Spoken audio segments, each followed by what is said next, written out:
They're off. All right, good time. We're back live at the National Horse Players Championship in Las Vegas. Welcoming in Ryan Dickey. Welcome in, my man. Thanks, Dan. Thanks for having me here. I'm having a great time here at NHC. Isn't it awesome, right? So right now, I mean, talking about good timing, the second mandatory race of the day is going. Oaklawn Race 5. But they're about a little past a quarter mile into the race, about the half-mile point at this point. At this point, I think, Beamy Award. Yeah, we got Beamy Awards in here. And also, in this race, Carl Broberg has a horse that he trains. He was not eligible to bet in the mandatory race because of it. He had to pick a different mandatory race. Have you seen him here? No, but I heard about it because it makes sense if you have something to do with it. There's that 11 you told me about. Yeah, Ingrid Mason's got a number 11 horse here. Come on, move that horse. Get up with the 11. Come on. I'd say he's finishing third. Let's see what the 7 is. Yeah, it looks like a 7. It is Beamy Award. Beamy Award can win this. Let's go, Jason. Oh, my God, Beamy Award. How about He's around here. He's floating around somewhere. That is awesome. The horse was 10-1 morning line. I wonder if, people bet him down because of the name. That's amazing. Who would have thunk it? That is so funny. So tell people about this. We brought in a range of guests here, all different backgrounds. You are not the traditional story in horse racing. Right. You're truly self-made. You're a firefighter, right? Tell us about your background and how you got into this. Well, I was a fireman in Michigan. I've always been a fan of horse racing, and I always wanted to get involved with it somehow. And I've done a lot of things as far as, being an owner. I used to own some race horses. I've done some writing. I wrote for a little website called Anonymous Racing at one point. Never heard of it. Yeah, Scott Shapiro had me write for him. So I've done a little bit of writing, but now I work I'm at Horse Racing Nation now, full-time job in the horse racing business. I'm calling people, calling trainers, calling owners, calling the people who make things work, and interviewing them and writing stories about them. So I'm loving it. It's the greatest thing ever. That's awesome, man. I know it was like a dream for you. I know how hard you worked to get there. I know that's where you wanted to be, and there is a certain sense of gratification you get out of doing work that's truly something you love every day. So it's not like getting up and suiting up and doing something that you necessarily might not want to do. So I'm not, and I know you love being a firefighter as well. Yeah. But this is sort of this has always been your passion. Yeah, I mean, I've done a lot of things in the horse racing. I've had to clean stalls. I've done some hot walking.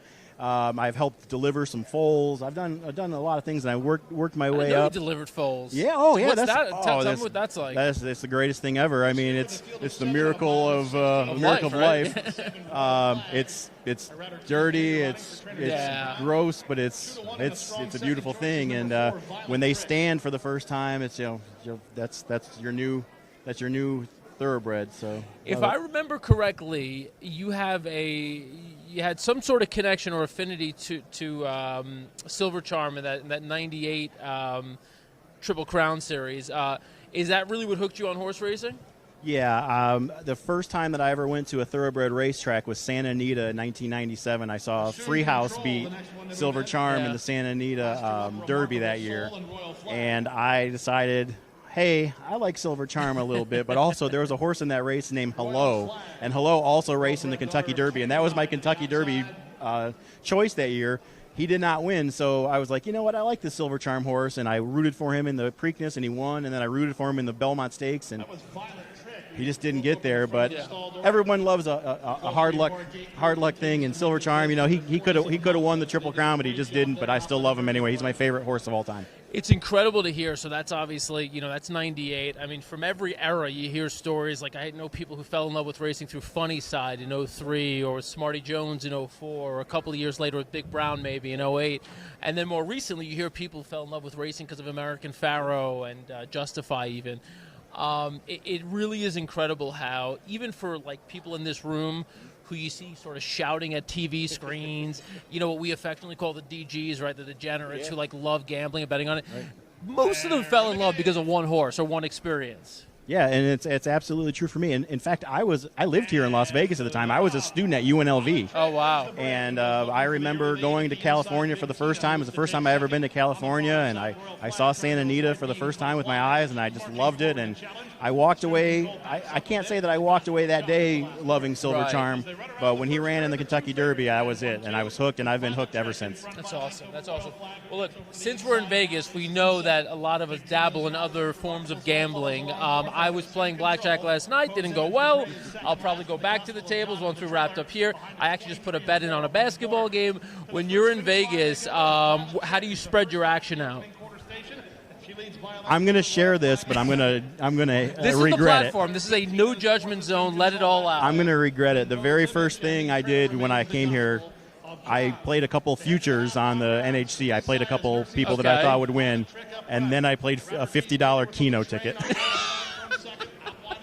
That actually does take the cake. That is pretty epic right there. It returned $14, so I'm $36 down. That's not bad. That is not. That's like hitting a you bet $120 pick four and you get back like $32 or something. We're used to that though. That's the good thing. I am Keno. Is that your game? Do you love Keno? No, I don't. Did you say I am Keno like I am horse racing? I love that. I didn't know if I was allowed to say that. Well, again, there are no rules here, so. I do sports, but I'm a sports better. I like to bet sports. What's your specialty? When I come, football, and I used to bet baseball a lot, but I like to bet hockey. I don't usually do it until later in the season, like closer to the Stanley Cup playoffs. But I like hockey, and I like playing some totals. I love a nice under in hockey. Oh, good. All right. Do you have any action for us tonight? Or? No. Yeah. Well, thanks for nothing, bro. I haven't looked. Now, the Golden Knights play tomorrow here in town. Uh-huh. I might take a look at that. You got a lean on that game yet? Or? I'm going to wait until I take a good look at the stats that are provided at the sportsbook. It's interesting. I just last year got into betting on hockey, and I tell people all the time, I actually do pretty well betting on hockey, and because it's one of those sports where you don't really need to. I mean, of course, you got to keep track of all things you need to keep track of, like home records versus road records. Who's healthy, who's not healthy, that sort of thing. But I feel like there are patterns and trends in hockey that you could pick up on, where a second night of a back-to-back or something like that. And I was bragging yesterday that I'm something like 85% this year picking hockey, and then everyone gave me their money to bet hockey, and I went 2 for 10 last night. Everyone hates a tout. Exactly right. You can't win. But speaking of the Knights, they're back in town after a long road trip. How does that factor into your assessment of what their chances are tomorrow night? Well, they were in Florida yesterday, right? Yeah, but I think didn't they have like 3 or 4 on the road? Yeah. And they're coming back and playing, and they blew Florida out, which is Florida's kind of been up and down, but they're a solid team.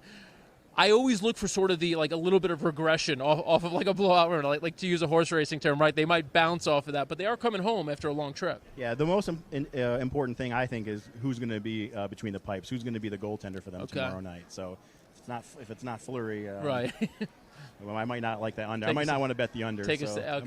I've been to one Las Vegas hockey game or Vegas hockey game since they've been here, and it went way over. I think they scored like 8 or 9 goals, and of course I was on the under. So my brother was telling me, he's like when you play over-unders in hockey, you have one of two scenarios. If you play the under, you either have that feeling of like extreme disappointment really early on and you can move on, or if you play the over and or you're just kind of like, it depends what side you're on, but I mean essentially you could be disappointed early or you could be disappointed late. If you're playing the over, you're just like, come on, get there, and then it just doesn't happen, Right. I rooted it in 10-minute increments, half periods. Okay. So if I have the over, I need somebody to score within the first 10 minutes. Right. And then if I have the under, I'm just always rooting for the puck to be at the other end of the ice. Yeah, for sure. I always when I have the under, I love watching people skate down the other way. Yeah. And, no icings. We don't want any icings. Clear the zone. Clear zone. But I root it in 10-minute increments. Awesome. So you mentioned you're here with Horse Racing Nation. You're here. You're kind of speaking to people. You're getting stories. What are some of the cooler stories you've heard since you've been here? Well, everybody's story is unique, and I've talked to people who have been doing this for years, and you ask them a question, you say, well, how many times have you been in the NHC? Well, I don't know. I don't remember. Like, that's something like I would know for sure. Right. How do you know for sure? It's like, what's the best you've ever finished? Well, I don't know. They're so focused on what they're doing here today that they don't care about their stats. They don't care about how they've done before. All they care about is what's going on right here. It's been quieter here than I thought it would be. Like, I thought it was going to be loud, loud, loud. I don't think there's been any big bombs yet today. Have you seen any? There was, like, I think like a 14-1 or 16-1 at Gulfstream. There's a 17-1 at Fairgrounds. Aside from those two prices, I haven't really seen any. Beamy Awards ended up 5-1. How about Beamy Awards got bet down to 5-1, huh? I mean, we had him on. Naturally, we didn't bet, so now I'm like kicking myself. I should have just bet him on. They're announcing the new updated leaderboard now. Let's see, Oakland Race 5. That was the second mandatory race. So, as of just, I guess, 5-10 minutes ago, they're about to refresh the new leaderboard here. We should see if we see any familiar faces. So I have, and I did mention this to Christina when she was on, Christina Blacker, her first time here this year. And I just told her from my experience, I've only been here 3 times, but this does feel like a younger room. And I know it's kind of hard to believe because, I mean, you probably see a lot of people who are a little older kind of walking behind us. But it's a younger room. And I feel like there are a lot of younger players who are playing tournaments because, you know, it's a lot less volatile than going to the races and, you know, going with $100, which you could lose at the race on any given day. You enter a tournament for $100, you've got action for, you know, the whole time, for a while, you know, exactly. So, so let me see if do you recognize any of those names up there? No, but I can tell you a bad beat story already. Remember when I said that I came into town? The first thing I did was I bet some futures. Yeah, I bet a person who didn't make it to Las Vegas. Oh my God! So was it Andy? No, it was not Andy. Somebody else. But Farron McCubbins, if you're watching, you owe me $20. So on top of it, he doesn't get to play. He loses, and he owes you $20. He was great value at 150 to 1. Oh my God! I like the way he plays contests. He fires away. So he's aggressive. How many futures did you play out here on the players? I played 4. Well, I played 3 that are live. So. Oh my God! It's rare to be out in a future this early. Yeah, well, here I am. So who do you like in the next race? Here I am. I'm already way behind. So the only good thing is if either of my live tickets win, I'll be way ahead. Probably for many years. Yeah. All right. Well, tell people where they could find you on the day-to-day and what you like, where they could find your coverage here at the NHC. Sure. Well, they can find anything that I write at horseracingnation.com. And I'm on Twitter. I'm on there more than I probably should be. I've been told. It's unhealthy. I know it is. It is. It's rdickey249. So. All right. Well, we go back a long ways. I didn't really establish that at the start, but it's been. It must be like what 8 years now, Yeah, 7 years, 7 8 years since I've known you. And I've seen your grind. I've seen your hustle since day one. So it's awesome to see you thriving and seeing you in the setting. Yeah, brother. So good seeing you, brother. Yeah, man. Thanks for doing it. Now we'll just sit here while he keeps his hand up for a minute. We'll sit here.